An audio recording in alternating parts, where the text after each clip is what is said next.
Hello, and welcome to Bedtime Stories. This one is a special midday nap edition.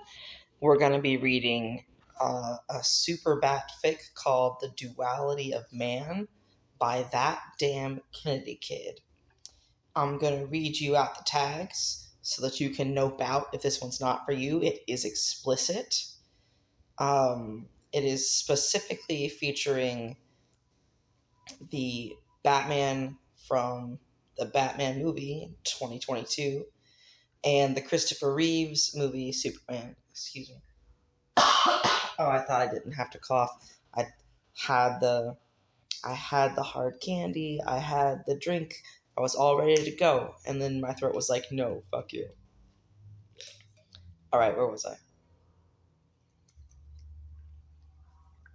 Older man slash younger man. Anal sex. Anal fingering. Established relationship. Christopher Reeve, Clark Kent, Robert Pattinson, Bruce Wayne, DILF Clark Kent, divorced Clark Kent. He's still besties with Lois, though. Diana doesn't appear, but is mentioned. Strength kink, size difference, size kink, top Clark Kent, bottom Bruce Wayne, and cock warming. So, if those are not for you, this is your chance to, go listen to something else. And if those are for you, you've got a treat in store. The summary is, thanks entirely to Brucey Milf, here and on Tumblr, DILF Clark rails younger Bruce. I actually found this fic. I came across a Superbat comic on Tumblr sent to me by one of my fandom friends, and it's Clark, you can tell he's got the distinguished silver hair at his temples too.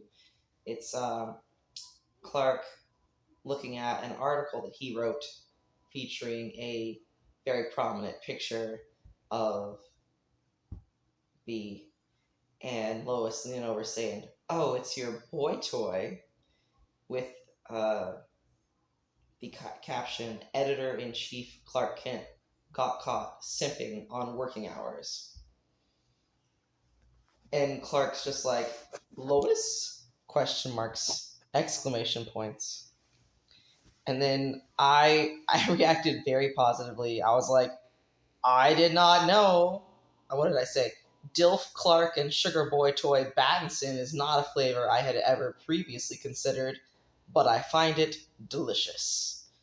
And this was actually specifically tagged Super Battinson, which I did not know was a thing, but that delights me because I really enjoy Battinson. Like, I think the Batman 2022 is my favorite Batman movie of all time. But that's not what you're here for. You're here for the fic. Let's go.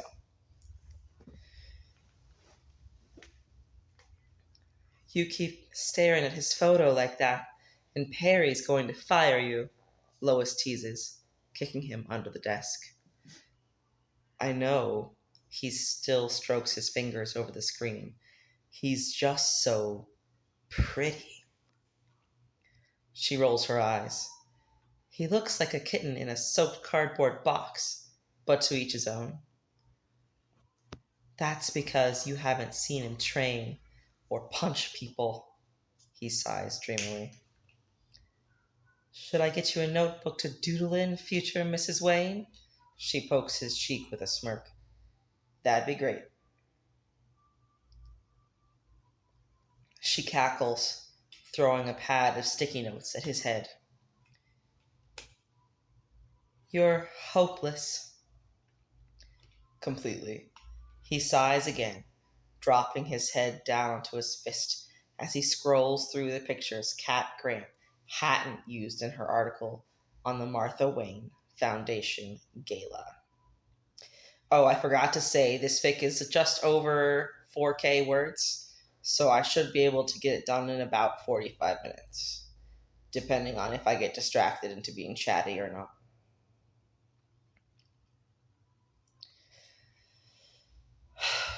Ew, go home to Gotham, Romeo. This time, she hits him with paper clips. Get your nasty on with your boy toy. He sputters. Bruce isn't. She hums, mock thoughtful. I suppose, since he's the rich and famous one, you can't be his sugar daddy. So what is it then? Daddy up front and sugar on the side? He groans. Why do you do this to me, Lois? I thought you liked me.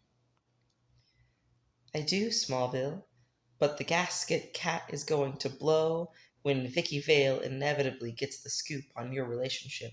Before her will be a work of art, perhaps even the high note I retire on. Her smirk is devious. She'll take a chunk out of you, though. He winces. I hope she never finds out. Shouldn't have fallen for a celebrity. Lois shrugs, unsympathetic. Easy for you to say, he pouts. You're not the one he turns those puppy dog eyes on. I like my men like I like my wine. Aged. She winks. You just want to eat off the vine. Don't use the grapes being tempting as an excuse. He flushes hotly. You make it sound like I'm cradle robbing. 'Cause you are, she laughs.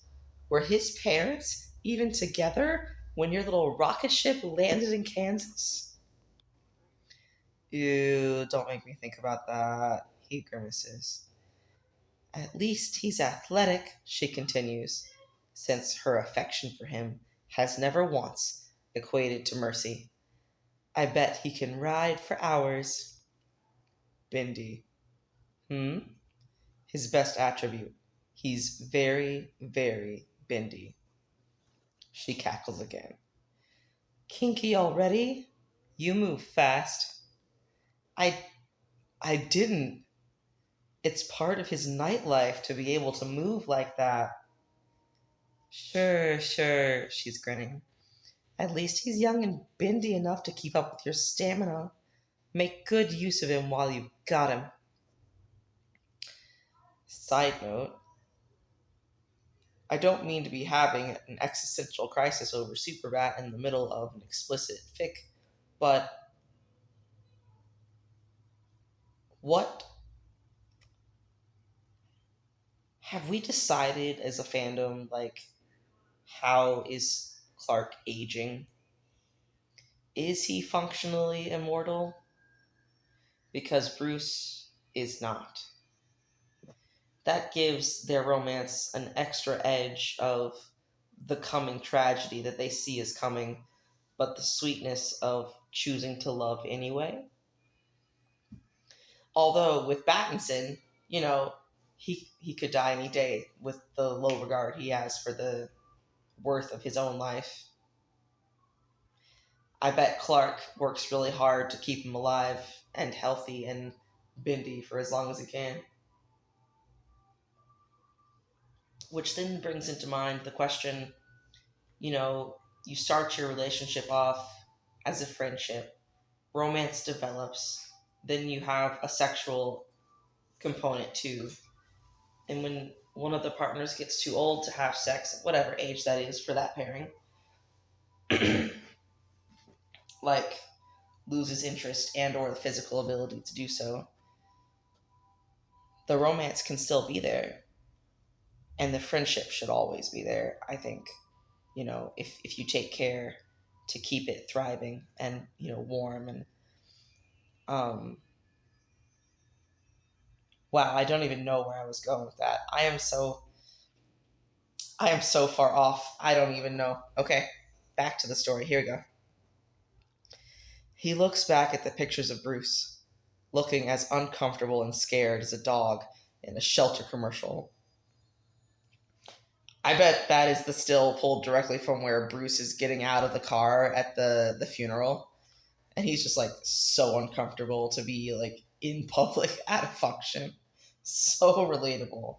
Yet another piece of evidence to me that all Batmans, but especially Pattinson, are autistic as fuck. Okay. It makes him want to jump Bruce, ruin that black eye makeup himself. Oh, I intend to. Gross, she deadpans. Go give him a limp, tiger. And that's a section break. Okay, I'm going to take one more drink of water.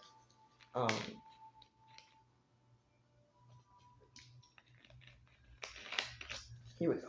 Okay. Bruce is still new to the concept of cooperation and team playing, even though he's very good at it. Perhaps it's the strategist in him, or all his time working with Lieutenant Gordon. He and Diana have a soft spot for him, being both the youngest and the most... Okay, the author used the word recessive here, and I think the vibe they were going for might be better suited by reticent, and obviously the author did not ask me to read this fic nor beta it. I asked permission to read it, and I will say nothing more. Of all the members, it's also cute when he's standing between them. Even though he's just under 6 foot tall in his boots, he's still 4 inches shorter than Diana, and 6 inches shorter than him. Oh, I love a height difference, oh my god. But Bruce plays much nicer when he's on his own turf. So, Clark comes out to Gotham to see him. It's also convenient that Wayne Tower is so tall, since no one sees him zip by during the night. He takes note of how well the new seawall is coming along, and reminisces about his first time seeing the infamous Bat in person. The morning after the bombs, the League had arrived to help clear rubble and find survivors, or bodies. Batman had been on the roof of the Gotham Square Gardens, loading injured onto helicopters, completely filthy and exhausted. He'd almost collapsed when Diana clapped his shoulder. A paramedic told them later he took a shotgun blast to the chest at close range. Bruce has grown a lot since then, perhaps most notably in his own home. Ah, Mr. Kent. Alfred stands with a smile as Dory takes his hat and coat. Glad to see you back. Shall I ring for Bruce? Thanks, but no. He knows I'm supposed to be here. He smiles. Has he surfaced from the cave yet? Might have done. I was doing the ledgers myself, Alfred replies. But Clark startles when a hand appears in his periphery and plucks the glasses from his face. I'm here, Bruce mumbles, shoving the glasses on his own face, his wet hair sticking to the lenses. They're way too big and heavy for his face, sliding down his nose almost immediately. But Bruce's affection comes in the fashion of theft. 2 of Alfred's old coats are in Bruce's closet, and at least 6 of Clark's shirts, along with 2 silly ties. I've now distracted myself wondering what the pattern is on the ties. I'm gonna go with one of them has little cartoon bats, and the other has little Daily Planet icons. Okay. Hello, honey, Clark says, unable to keep his eyes off Bruce's svelte form, even under the baggy shirt. Blueberries are in the fridge, as is the chicken breast, Alfred says with a good-humored side eye at Bruce. I'll be back tomorrow afternoon. Don't let him spray paint the hardwood while I'm gone.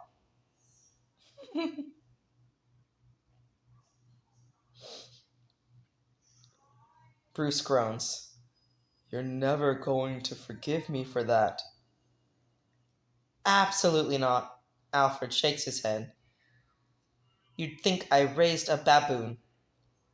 Bruce pops a blueberry into his mouth, solemnly silent. He's more like a lemur than a baboon. Alfred laughs. Have a good night. You too. Alfred and Dory leave for the guest apartments, where Dory already lived, and Alfred used when he needed some peace for himself. AKA, the staff got sexiled for the evening.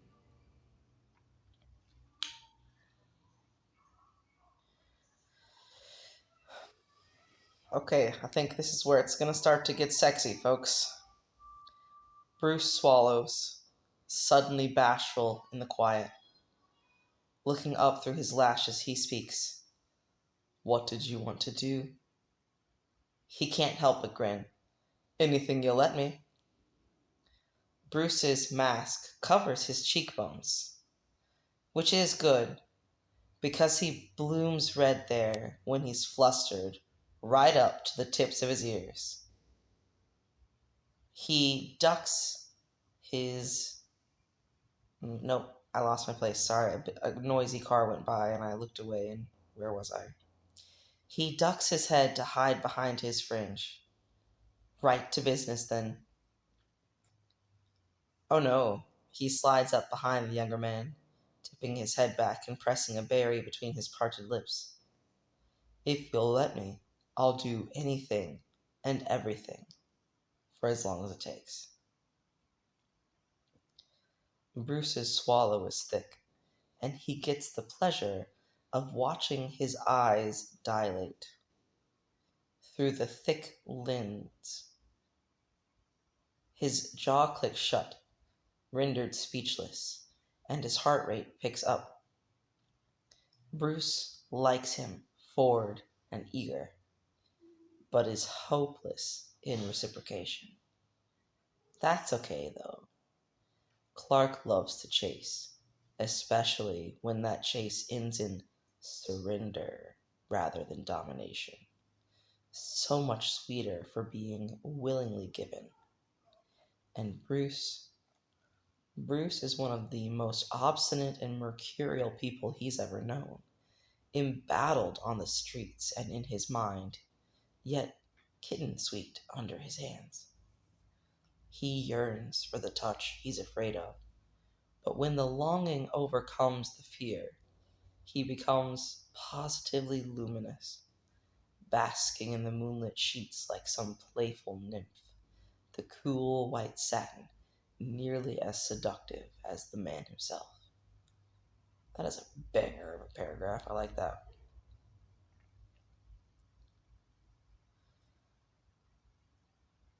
Bruce's lips part, attempting to respond, but his voice hitches and dies when the hand Clark had used to tip back his head slides back down and settles in a gentle grip around his throat. More weight and promise than pressure. That's hot. Not gonna lie. That's hot as fuck. Okay. With the other hand, he slips another blueberry into Bruce's mouth, just to watch the unconscious way Bruce's tongue plays with it. He hums appreciatively as he watches, thumb pressing into the underside of Bruce's jaw and making the man's breath stutter. Be a good boy, he rumbles, and eat the berry for me. Already hazy, Bruce does as he's told, a shiver rippling through him when he swallows it, and presses his trachea more firmly into Clark's hand. "There's my baby, sweet as honey," he purrs, letting his chest vibrate with it. Bruce's bare arms break out into goosebumps. "What else would you swallow if I asked?" Bruce doesn't manage words, only a willing and slightly bereft gasp. His eyebrows, perhaps his most expressive feature, scrunch together and pitch upwards. "So needy," he says, popping 2 berries into Bruce's mouth unexpectedly, and smirking when he chokes at the unexpected fruit. His throat spasms. Okay. Sorry to pull us out of the story, but isn't that like a gay joke right in the middle of the gay thing? Chokes at the unexpected fruitiness. I'm sorry. I'm such a sucker for bad puns, even especially the ones I make myself. Okay. I'm gonna stop giggling to myself in just a second, and then we'll get back to the story. Here we go. His throat spasms, but he doesn't pitch forward or spit them out. He just gets them back into his mouth. Now that's a sound I like to hear. Bruce flushes again, quickly chewing and swallowing. He flexes his fingers and is pleasantly surprised when Bruce sways forward into the hold, eyes fluttering shut with a moan.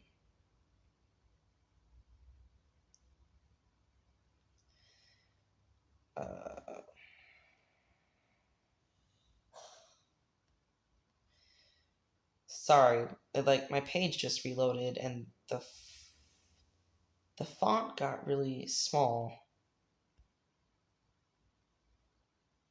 And so I resized the font and lost my place. Gross. Okay. There we go. There's the blueberry. Be a good boy. What would you swallow? Okay. Bruce flushes again, quickly chewing and swallowing. He flexes his fingers and is pleasantly surprised when Bruce sways forward into the hold, eyes fluttering shut with a moan. "Well now," he chuckles darkly, using his grip around Bruce's neck and the arm snaked around his waist to plaster the younger man against his chest. Bruce gasps, violently shivers, as much as he can in the iron hold, and exhales a moan. "Does my baby like my hand on his neck?" "Yeah," Bruce manages, sounding a little drunk. "Can you tell me why?" he prompts. Bruce has a few false starts, but manages to put together his thoughts long enough to speak. "You could kill me." His voice is decidedly less warm now. "Explain." Bruce, however, is still lost in the heat radiating off Clark's body and the weight against his neck. "You could kill me so easy, but you don't. So gentle with me, when you don't have to be." His rigid posture eases, wrapping his looming form around Bruce again. "Of course not. I want you soft for me, just like this." Bruce's lips quirk up. "It's nice. Feels so safe."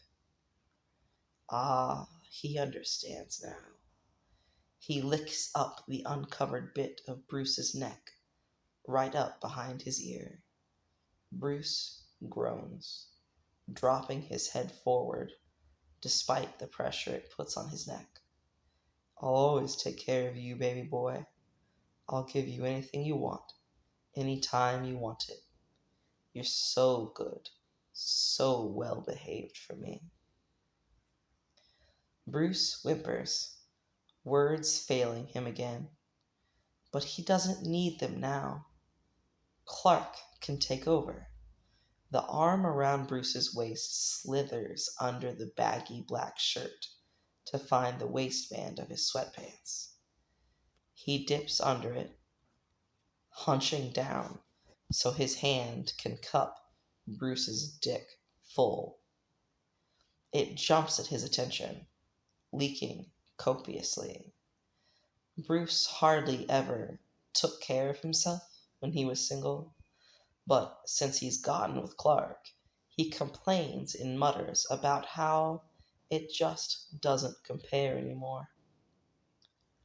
He fondles Bruce for an indulgent moment, rubbing at the glands under the head and pressing a pinky against the base of his cock, but then slides further back. Nudging his balls out of the way, he hooks his hand around the floor of Bruce's pelvis. Then he lifts Bruce up. Bruce yelps in surprise, but he has nowhere to go. He's supported by the palm of Clark's hand digging into his perineum, and the other hand balancing him by the throat. Hold on. Did I pronounce that word correctly? Gonna search it out.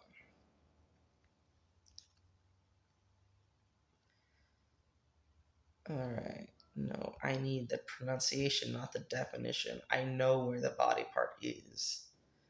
I did not fucking type perineum piercing. I was typing pronunciation. What the fuck, duck duck. There we go.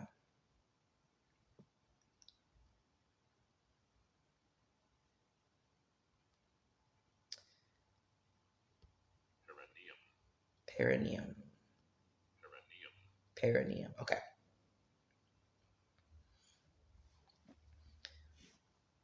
He's supported by the palm of Clark's hand, digging into his perineum, and the other hand balancing him by the throat.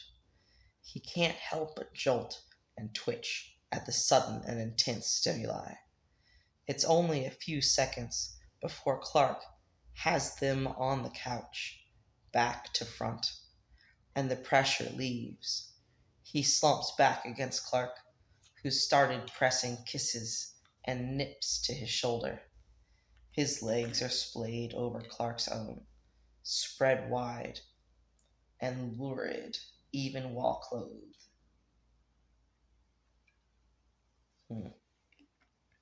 That's it, honey, Clark purrs. Ride it like you want to.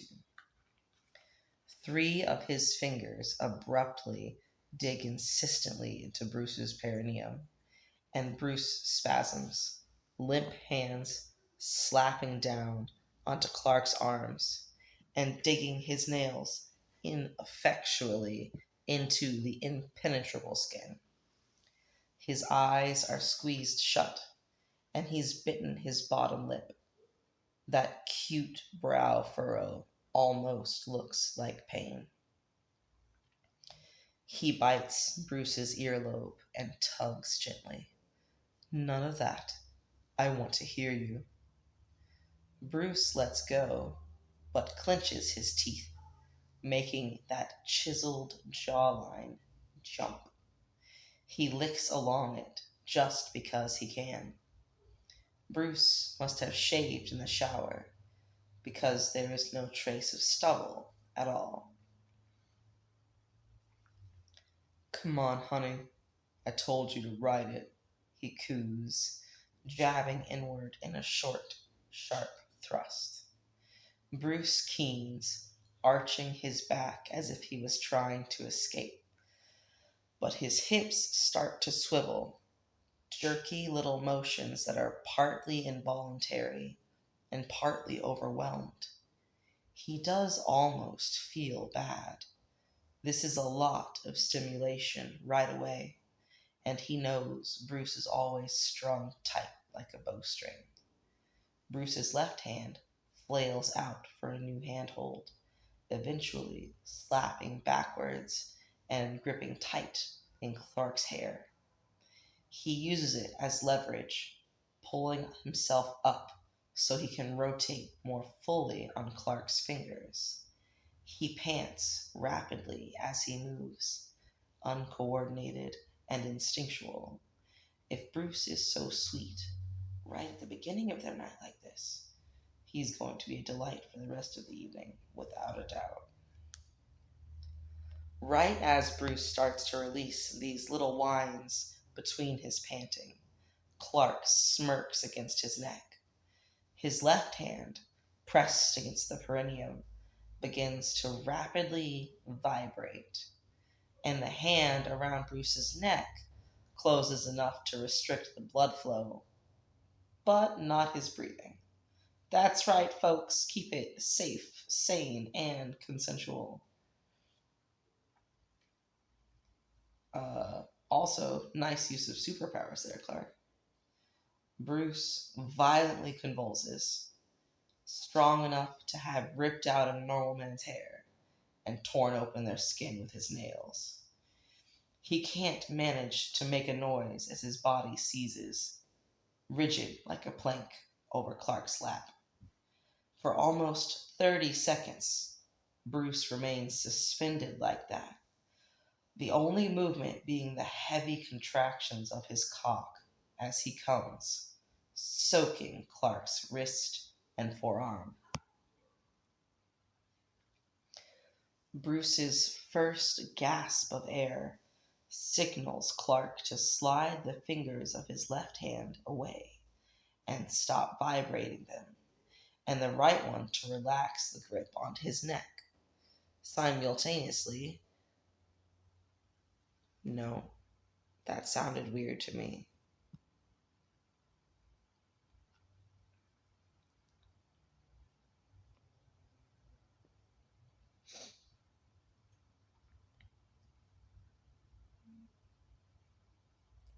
Simultaneously pronunciation.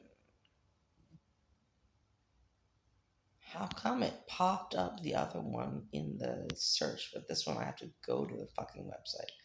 Don't you know that I'm busy right now?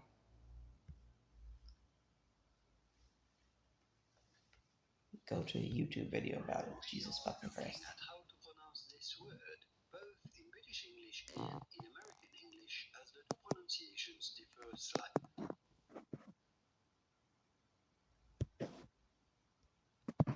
Lightly. How to go about pronouncing it in British English? This is normally said as simultaneously.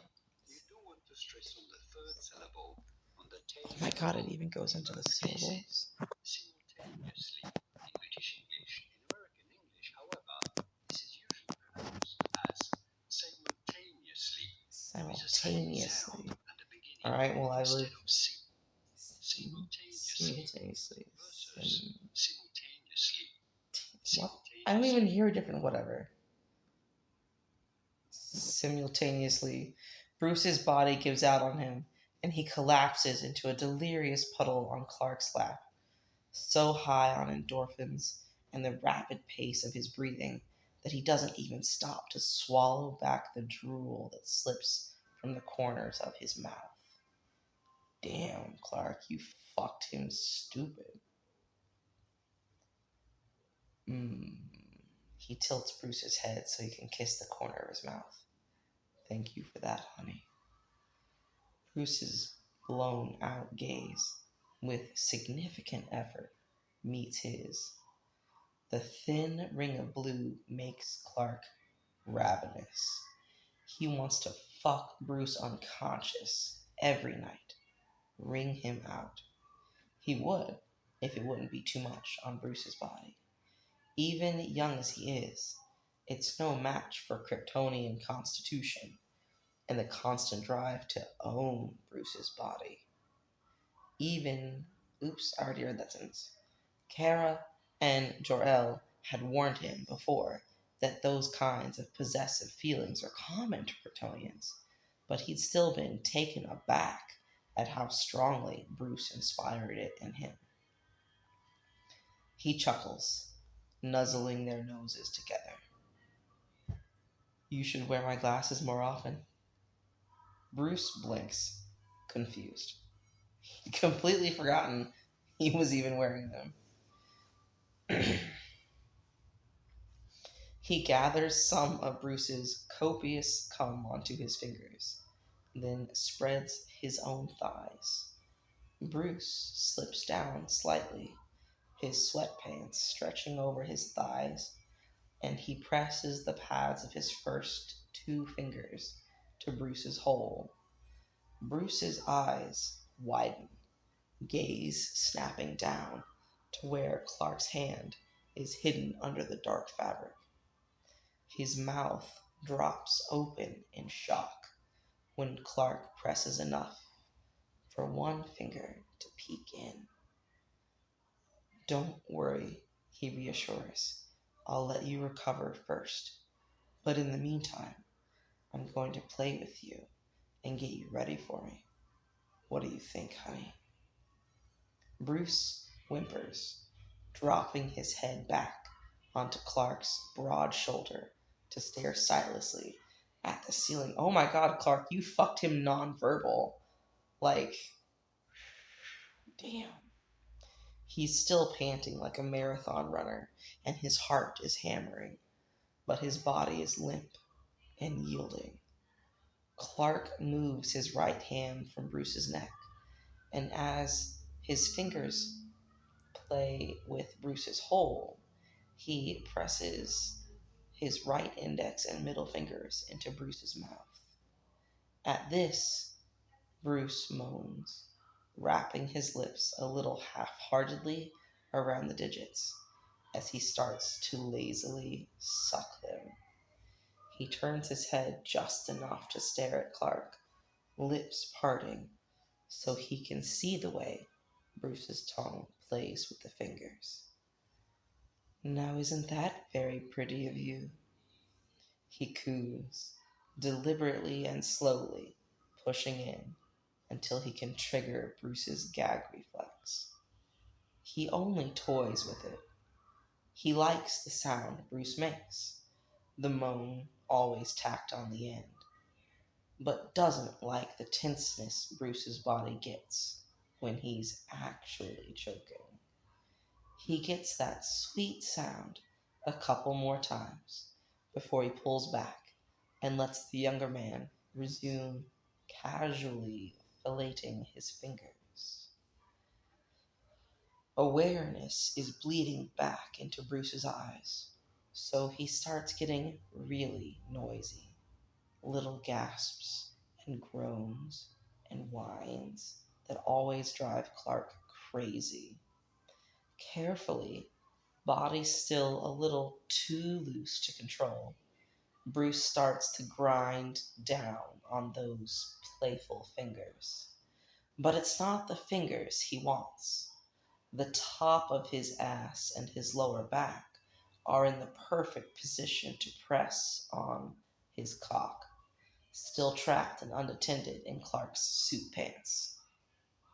Bruce's lips, not nearly red and kiss-swollen enough for his liking, quirk up into a grin as he rolls against it, all his natural lithe grace and control going into getting Clark's control to snap. Oh, so that's how you want to play, Dirty like that. He pulls the fingers from Bruce's mouth and grabs the lube he brought from his jacket pocket. Clark was planning ahead for this visit. Take off your clothes.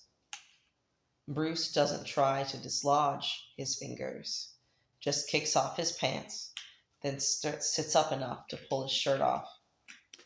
He lays back down like a good boy, anticipatory.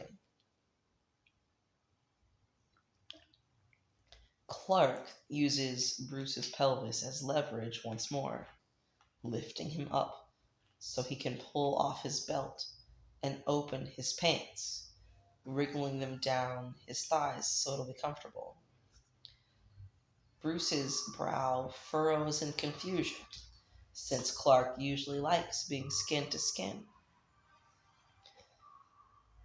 You're being impatient, honey, he teases. Can't have that. Sorry, I got something stuck in my throat. Oh.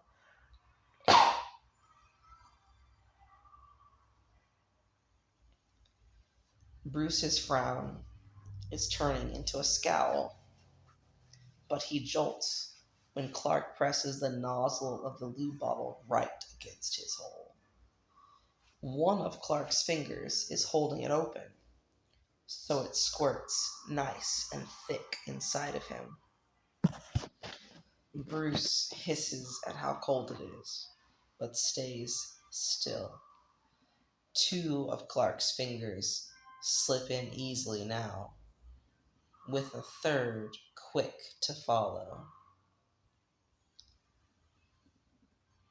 On the couch, Bruce manages to ask, "Oh no, I'll fuck you on your bed like you deserve, but we have something to do first." Huh? Bruce watches him coat his own cock in lube, then lift and angle Bruce's hips so he sinks down smoothly.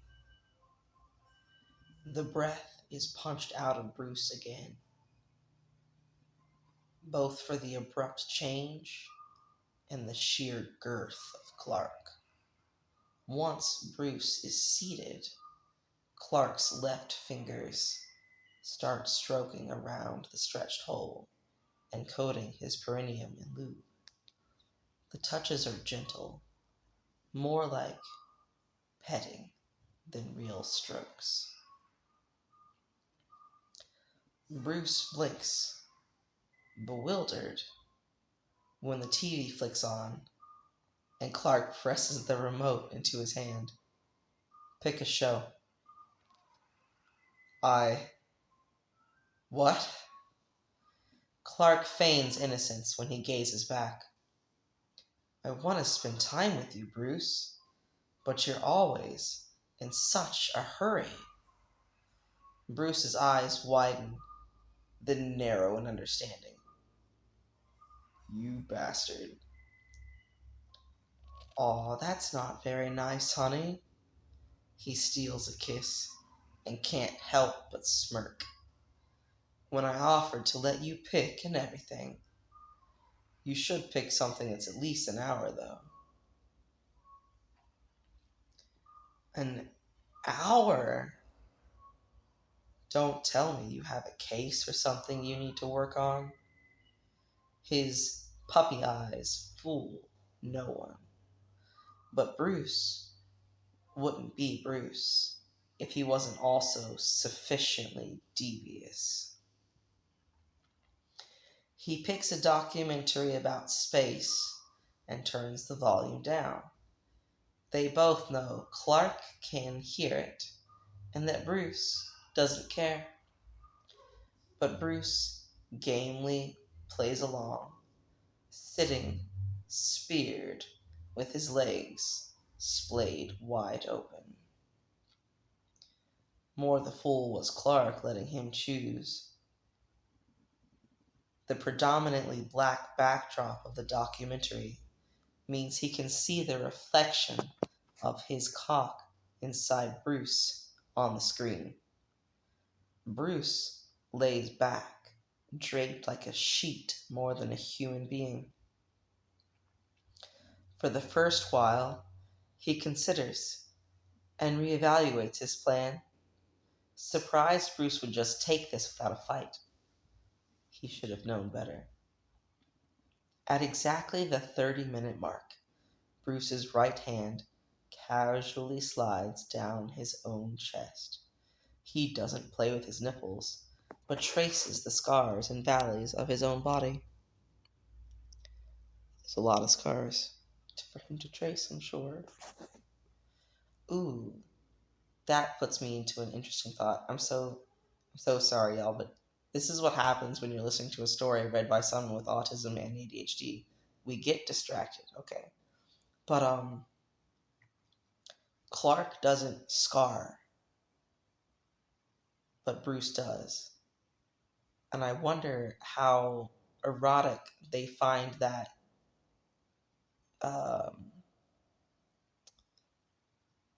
difference in each other.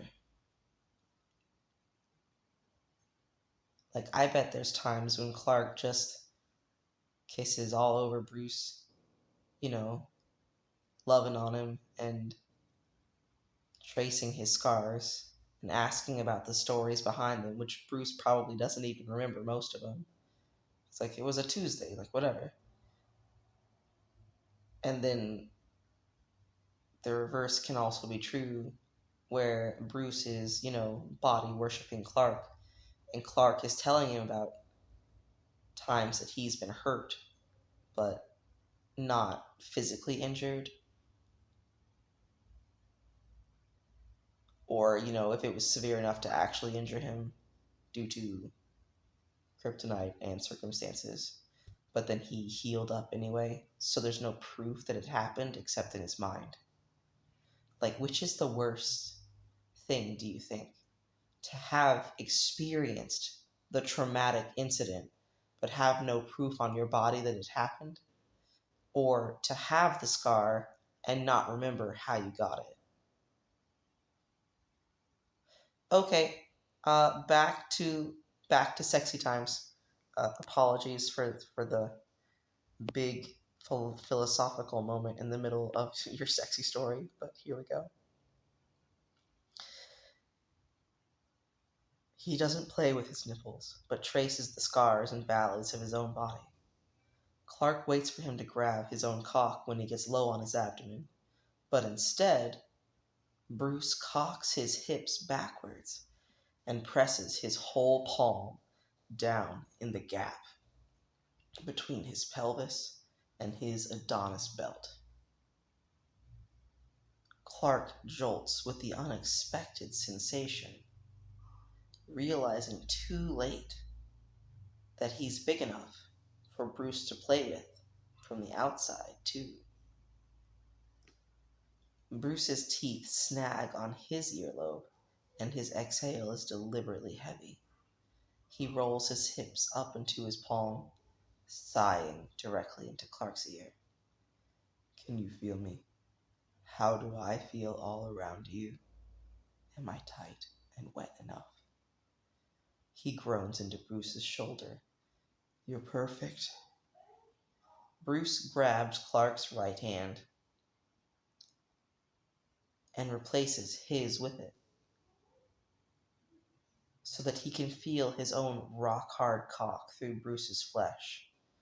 Bruce moans, licking at his ear. Can you feel the way you rearrange my guts, Clark? There's so much of you, but you've made a space just for you inside me. Is this something you've always wanted to do? Sit me on your cock, speared like a prize. Am I pretty like this? Oh, honey, the prettiest. Bruce's left hand winds back into his hair, and he slithers closer, forcing his hand down harder onto his abdomen and sticking his tongue into Clark's ear. The sound is so filthy he can't help but groan, shifting his own hips up to grind into Bruce's ass. Bruce keeps his mouth closed when he pulls his tongue back, breathing warmly onto the cooling saliva and dropping the tenor of his voice. Do you dream about doing this to me when you're back in Metropolis? Am I like this at your desk in the Planet? Or in front of WE shareholders in one of those stuffy boardrooms? Bruce groans, lowly in his throat, when Clark's palm presses his prostate into Clark's cock. Or do you want to keep me on it once I've passed out, only pulling out in the morning? Do you think about the way my little hole wouldn't be able to close? Holy shit, Bruce with the dirty talk, yo.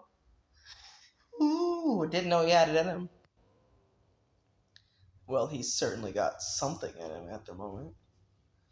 He grinds his teeth together, unwilling to answer. He would ruin Bruce, body, mind, and soul if he was given the chance. He'd never let Bruce know a pleasure that came from anyone but him ever again. He'd never let Bruce get off his cock, always kept just like this. Am I distracting you? Bruce pulls back and stills. Sorry. What? I'm distracting you from the show. I'll stop now. What a little brat. Clark should have known better, and now it's his fault. He's going to have to sit here for another 26 minutes, leashed and desperate. Okay, y'all, I gotta pause and go refill my water bottle. I'll BRB. Alright, I'm back. I've got myself a nice cup of elderberry green tea with honey and a little bit of blackberry lemonade mixed in. Sounds weird at first glance, but it's actually really tasty. And now we're back to the story. Okay. When I left off, we were... Oh yeah, cock warming. And now... Clark always preferred being able to kiss his partners when he was having sex with them. And Bruce was no exception. The only difference with him was that he never tried stopping Clark. Never tapped out when he got tired. Even now, when his muscles have long since given up on him, Bruce moans into Clark's kiss, pliant to Clark's probing tongue. His body is limp and soaked in sweat, the scars glistening in the moonlight and casting long shadows over his pale skin. Clark, he begs, barely coherent. His mouth is bruised, he's been kissed so much, and tracks from tears of overstimulation run down his cheeks. They're up on their knees, but Bruce is far past supporting his own weight and is being held up entirely by Clark, who moves him as he sees fit. Clark, please. I know, honey, just one more. He promises. He's not tired by any means, but he's more than satisfied with how tonight turned out. Bruce is exhausted, completely empty and on the verge of collapse. Bruce's eyelashes flutter as he mutters, please, please, please, over and over again. It only takes a few more well-aimed thrusts before Bruce flinches through his second dry orgasm of the evening. Clark follows not long afterward, panting as Bruce shivers. Then his eyes roll up into his head, and he becomes dead weight. Goal accomplished, Clark. You fucked him unconscious.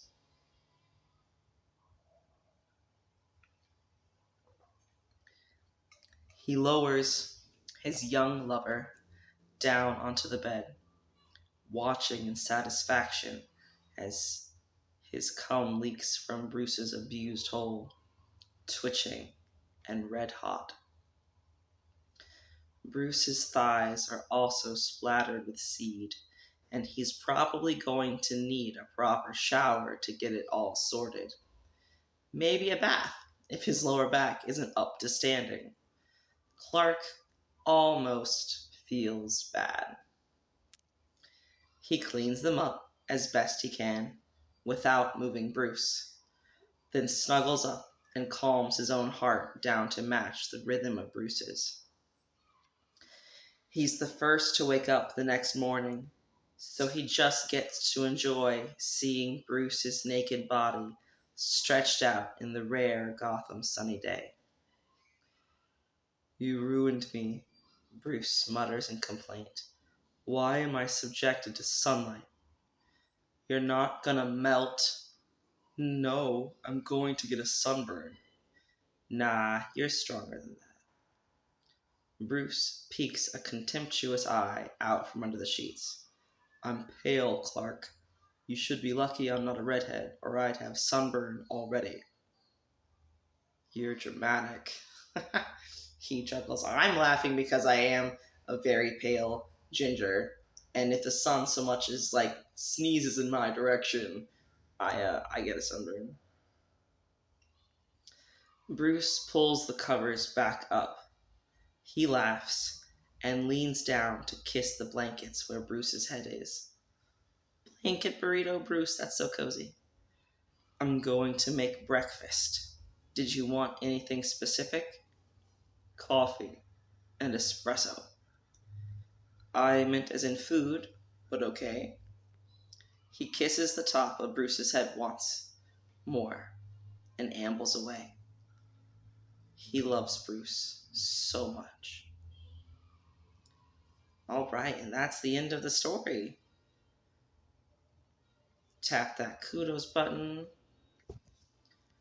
Leave a comment with my favorite part of the story. Excuse me, I'm sorry. Anyway, thanks for tuning in to this episode of Bedtime Stories. And I hope to be back with more real soon.